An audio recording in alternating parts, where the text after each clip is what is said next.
আপনি যখন শহীদ আবু সাঈদের নামে একটা দিবস করবেন তখন ওয়াসিমের পক্ষ থেকে বলা হবে একই তারিখে চট্টগ্রামে আমার সন্তান শহীদ হয়েছে, তাহলে কি তার নামটা নেওয়ার কোনো দরকার নাই? হঠাৎ করে সেখানে এই যে সমকামিতার একটা সিম্বল, এই জুলাই আন্দোলনের সাথে সমকামিতার কি সম্পর্ক ভাই? সরকার ইতিমধ্যে একটা জুলাই ক্যালেন্ডার ঘোষণা করেছে। জুলাইয়ের 1 তারিখ থেকে 36 জুলাই বা আগস্টের 5 তারিখ পর্যন্ত সে অনেক প্রোগ্রাম করবে।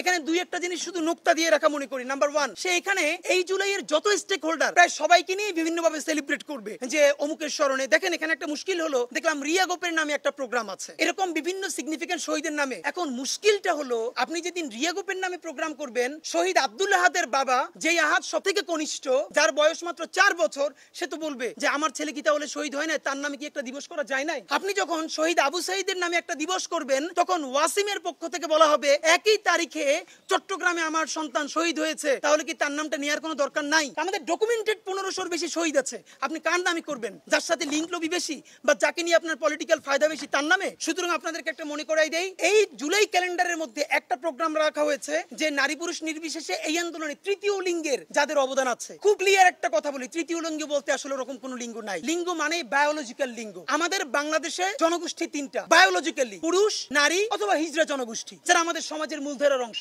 আপনি বলবেন ঠিক আছে, পুরুষদের জন্য এটা, নারীদের জন্য এটা, ওকে। এই আন্দোলনে আমাদের হিজড়া জনগোষ্ঠীর ভাই বোনেরা কিভাবে কন্ট্রিবিউট করেছে আপনারা দেখেছেন, তার আপনি ওখানে হিজড়া জনগোষ্ঠী লিখতে সমস্যা কি? আপনি সেটাকে কৌশলে যে তৃতীয় লিঙ্গ লিখছেন, এই তৃতীয় লিঙ্গের মধ্যে পরবর্তীতে যে আপনি এটাকে সফটলি সমকামিতাকে আপনি আস্তে আস্তে করে নিয়ে আসবেন, এটুকুন আমরা বুঝি।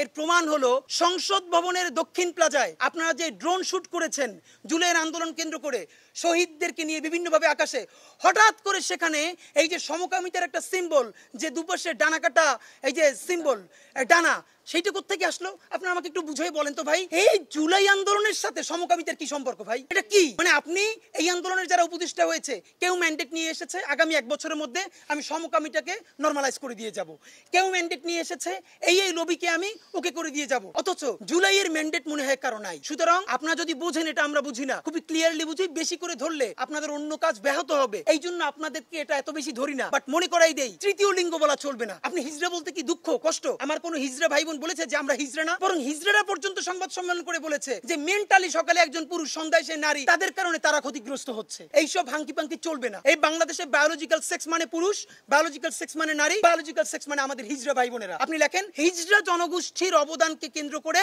তাদের ত্যাগকে মূল্যায়ন করে প্রোগ্রাম করবেন, কিন্তু এই তৃতীয় লিঙ্গে লেখা চলবে। আরো একটা খুব বাজে কাজ করা হয়েছে এই ক্যালেন্ডারের মধ্যে। ক্যালেন্ডারের অনেকগুলো প্রোগ্রামের একটা প্রোগ্রামে শেষের দিকে রাখা হয়েছে এই জুলাই আন্দোলনকে কেন্দ্র করে মাদ্রাসা শিক্ষা বোর্ডের অধীনে বাংলাদেশের মাদ্রাসাগুলোতে জুলাই আন্দোলনকে কেন্দ্র করে একটা অনুষ্ঠান হবে, আলোচনা সভা। মানে মনে হলো যেটা খুবই ভালো কাজ, মাদ্রাসাকেও ইনভলভ করা হয়েছে। প্রথমত এটার মধ্যে বড় একটা ভাওতাবাজি আছে, খেয়াল করেন।